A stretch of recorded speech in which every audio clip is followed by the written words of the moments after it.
Il est arrivé sous cette posture providentielle-là et il a multiplié des couacs. Il a multiplié des couacs au niveau du management. Il y en a 3 qui sont emblématiques. Le départ à la USAD de Conceição, le départ du corps sportif, le management de la sélection nationale où on a vu un autoritarisme jamais éprouvé, jamais rencontré. Alors, ça a plongé le football camerounais, il faut le dire, dans un marasme complet. Tant et si bien que les petits efforts qu'on peut lui consentir, on peut lui reconnaître au niveau du football local, sont noyés par ce management-là totalement chaotique. Alors, en face, qu'est-ce qui s'est passé? Samuel Eto'o, la crise que l'on vit aujourd'hui avec le ministre des Sports prend son essence avec la nomination, pas de Conceição, mais de Clarence Seedorf.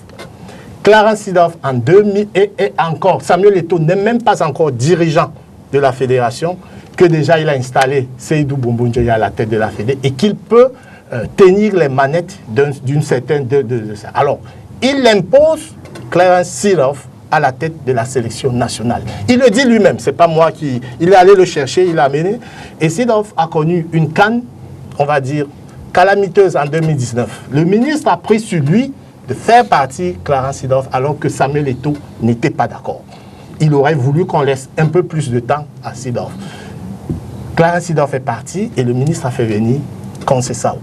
Conceição, dans l'intervalle, Samuel Eto'o prend la tête de la Fédé et a une seule idée en tête au niveau de la sélection, prendre sa revanche, faire partie celui qui a été installé par le ministre. C'est pour ça qu'en dépit de la 3e place qui aurait pu être acceptable, qui était acceptable aux yeux des Camerounais, il s'est entêté à faire partie Conceição. Et je l'avais expliqué ici, il a utilisé un biais. Comme il savait que la pilule était vraiment grosse à avaler, il a activé la fibre patriotique et il a installé Rigobert Song à la tête de la sélection nationale. J'ai appelé ça, en ce moment-là, il y a très longtemps, l'arnaque au patriotisme. J'espère que vous vous souvenez. Rigobert Song, ça a été un fiasco total. Ça n'a pas marché. On peut lui accorder 1 ou 2 crédits en Coupe du Monde, mais globalement, ça s'est pas bien fait. Alors, il y a donc une reprise en main par le MICEP, instruit par le président de la République, semble-t-il, parce que je n'ai pas toutes les données, mais toujours est-il que la voix la plus autorisée au niveau de l'État a pris la parole et a dit qu'il fallait une reprise en main de la sélection. Alors, le MICEP, donc, qu'est-ce qu'il fait? Et c'est là où je trouve ce management totalement désastreux. Qu'est-ce qu'il fait? Il arrive, de reprise en main, il s'agit de quoi? Il s'agit d'un règlement de compte à règle. Exactement comme Samuel Eto'o avait fait, il se dit il faut faire partie tous ceux qui ont peu ou pour travailler avec Eto'o et installer des hommes. Et plus grave, il prend sur lui de nommer le staff technique, on peut le concéder, le décret, non, la convention de 2015 le concède, mais il prend sur lui de nommer un coordonnateur des sélections nationales. Il n'y a aucune disposition statutaire, que ce soit dans la convention ou bien dans le décret présidentiel qui lui donne ce pouvoir-là. Et plus grave encore, il nomme à la tête de la coordination des sélections nationales quelqu'un qui est en procès avec Samuel Eto'o, Didier Ballon. Qu'on m'explique, un ministre de sa posture, acceptons que Samuel Eto'o, parce que je l'ai dit à maintes reprises, son management est désastreux, son parcours avec les Lions, avec la FECAFOOT jusqu'ici n'est vraiment... Mais de la posture du ministre, qu'est-ce qu'il fait? Est-ce qu'un ministre est là pour régler des comptes? Est-ce qu'il est là pour prendre sa revanche sur un Samuel Eto'o qui l'aurait humilié? Ou est-ce qu'il est là pour donner une perspective réelle au football camerounais? Ce que l'on a vu, c'est simplement un chef de gang, un chef de cartel qui décide de régler des comptes à un autre chef de cartel. Nommer à ce poste-là des gens dont on sait pertinemment qu'ils ne peuvent pas travailler avec Samuel Eto'o, c'est installer le football camerounais dans un cycle de désordre à l'infini. Maintenant, je reviens dans ce que vous avez dit tout à l'heure. Oui. Est-ce que Samuel Eto'o fils a fait un compromis?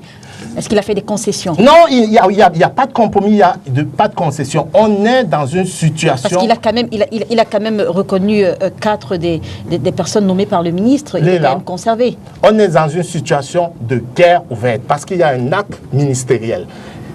Et le ministre, aujourd'hui, même s'il agit pour une faction du pouvoir, il parle au nom de l'État du Cameroun. Se dédire nommer des gens que Eto'o vient d'émettre, c'est installer le pays, ou bien le football camerounais, dans un état de marasme continu. Il n'y a pas de concession possible quand chacun reste dans son coin.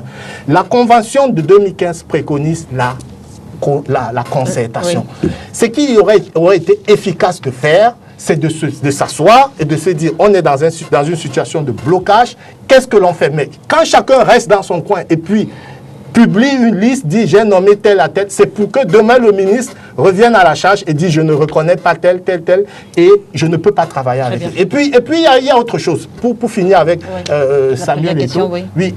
Ben, il reste que, même si on suit la convention, même si on respecte les articles de la convention, Samuel Eto'o aurait dû au moins avoir l'avis du ministre, à supposer qu'il ait repris, qu'il se dise qu'il a repris l'initiative de la nomination, ce qui est contraire à la lettre de la FIFA y compris, parce que la FIFA a dit, vous aviez ce pouvoir par le décret, mais vous avez perdu ce pouvoir en entrant en convention avec l'État. Il faut tout faire pour revoir cette convention, mais avant de revoir la convention, on est obligé d'appliquer la convention telle qu'elle est.